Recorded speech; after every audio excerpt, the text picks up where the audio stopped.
কথা বলবো এক্সেল এর একটি ইন্টারভিউ কোশ্চেন নিয়ে। এখানে আমাকে একটি শিট দিয়ে বলেছে যে এমপ্লয়ি নেম গুলো দেওয়া রয়েছে এগুলোকে আলাদা আলাদা দেখাতে, অর্থাৎ তাদের ফার্স্ট নেম লাস্ট নেম আলাদা দেখাতে, এবং তারপরে বলেছে এই ফার্স্ট নেম লাস্ট নেমকে একসাথে করে আর তাদের ফুল নেম বের করতে। তাহলে এই ফর্মুলাটি আমরা কিভাবে করবো চলুন শুরু করে যাক। আমি মাইক্রোসফট এক্সেল 2010 প্রোগ্রামে দেখাচ্ছি।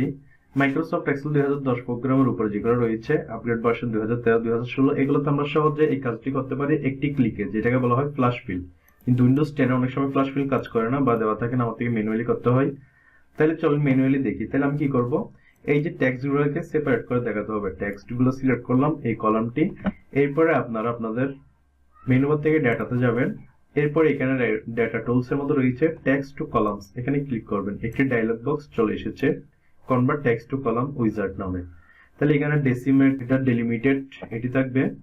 এরপরে নেক্সট, এখন আপনাকে টেক্সট সিলেক্ট করে দিতে হবে। যদি সিলেক্ট করা না থাকে তাহলে এখানে দেখেন আমার টেক্সটটি কলাম আকারে দেখাচ্ছে। আমি যদি ট্যাবে দিই কোনো চেঞ্জ নাই, সেমিকোলন দিলেও নাই, কমাতে দিলেও নাই, কারণ আমার টেক্সটটি কোন অবস্থায় আছে। তাহলে আমার কোন অবস্থায় আছে, যেখানে প্রিভিউতে দেখছেন ডাটা প্রিভিউতে জন স্পেস ডুই, তাহলে এখানে আমি স্পেস দেওয়া দিয়েছি। তাহলে স্পেস দেওয়াতে যে দেখছেন আমার এটি স্প্লিট হচ্ছে, অর্থাৎ দুই ভাগ হচ্ছে। এরপর নেক্সট দিবেন।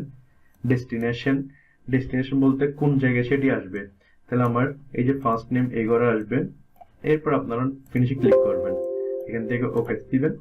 দেখছেন চলে এসেছে। তাহলে এইভাবে একটি ফুল নেমকে ফার্স্ট নেম লাস্ট নেমে ভাগ করা যায়। এখানে যদি তিনটি থাকতো তাহলে তিনটি চলে আসতো। ধন্যবাদ।